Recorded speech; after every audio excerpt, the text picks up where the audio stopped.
Hello दोस्तों, आज हम आपके लिए लेकर आए हैं 20 इम्पोर्टेंट जीके के प्रश्न जो आपके किसी भी कॉम्पिटिटिव एग्जाम के लिए इम्पोर्टेंट है। तो चलिए बिना देरी के हम लोग शुरू कर लेते हैं। दोस्तों, पहला प्रश्न हमारा दे रखा है कि भारतीय थल सेना की स्थापना कब हुई थी। दोस्तों, जो भारतीय थल सेना की स्थापना हुई थी वो थी 1 अप्रैल 1895, यानी कि आंसर ए आपका सही हो जाएगा। दोस्तों, आपको बता दें कि 1895 में हुई थल सेना की स्थापना को 1947 के बाद स्वतंत्रता होने के बाद पूरी तरह से पुनर्गठित किया गया था।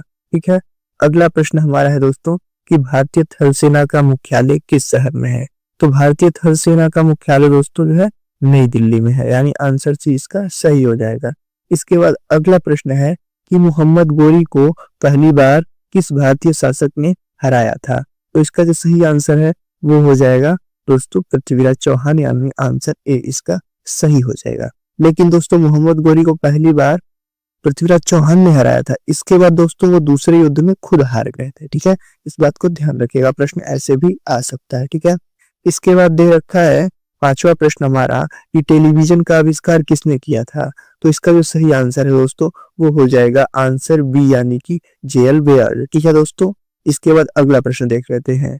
अगला प्रश्न है कि डीवीडी का पूरा नाम क्या होता है। दोस्तों, जो डीवीडी का पूरा नाम होता है वो होता है डिजिटल वर्सटाइल डिस्क। ठीक है दोस्तों, यानी आंसर सी इसका सही हो जाएगा। इसके बाद अगला प्रश्न देख लेते हैं। अगला प्रश्न दोस्तों हमारा दे रखा है कि दुनिया की सबसे लंबी नदी कौन सी है।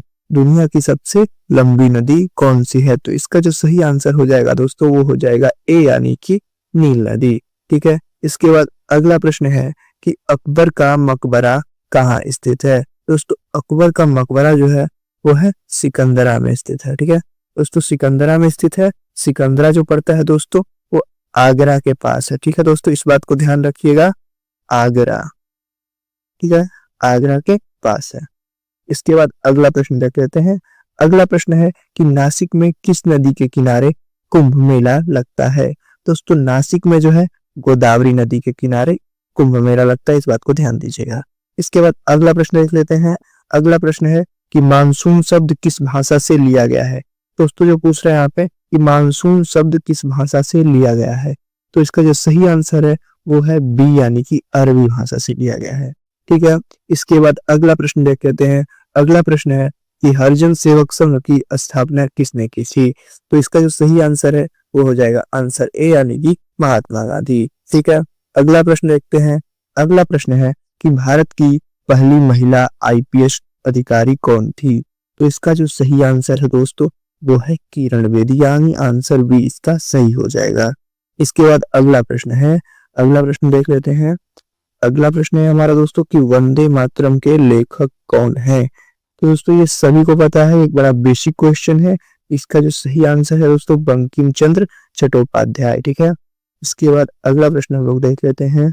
यह है कि राष्ट्रीय ध्वज का अनुपात क्या है। तो राष्ट्रीय ध्वज का जो अनुपात है दोस्तों वो है 2:3। ठीक है, इसके बाद अगला प्रश्न है। अगला प्रश्न है दोस्तों कि कवक से होने वाला दाद रोग किससे होता है।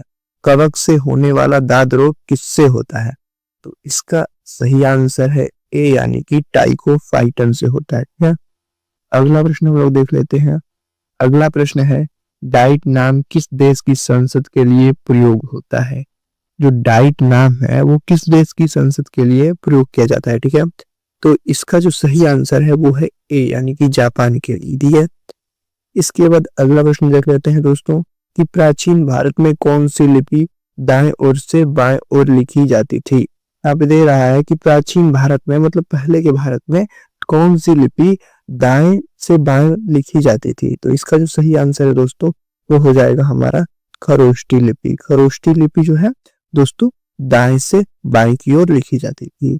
इसके बाद अगला प्रश्न देख लेते हैं। अगला प्रश्न है दोस्तों कि झेलम नदी के किनारे वितस्तता का युद्ध किनके बीच हुआ था। दोस्तों बोल रहा है यहाँ पे झेलम नदी के किनारे वितस्तता का युद्ध किसके बीच हुआ था। ठीक है, तो यहाँ पे आंसर दे रखा है सिकंदर और पोरस के बीच। इसका सही आंसर हो जाएगा ए, यानी कि सिकंदर और पोरस के बीच, इस बात को ध्यान रखिएगा। इसके बाद अगला प्रश्न देख लेते हैं दोस्तों।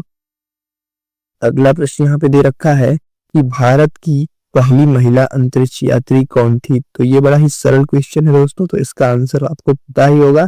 तो इसका आंसर है ए यानी कि कल्पना चावला। ठीक है, इसके बाद अगला प्रश्न देख लेते हैं। अगला प्रश्न है दोस्तों हमारा कि सिकंदर का प्रमुख सेनापति कौन था?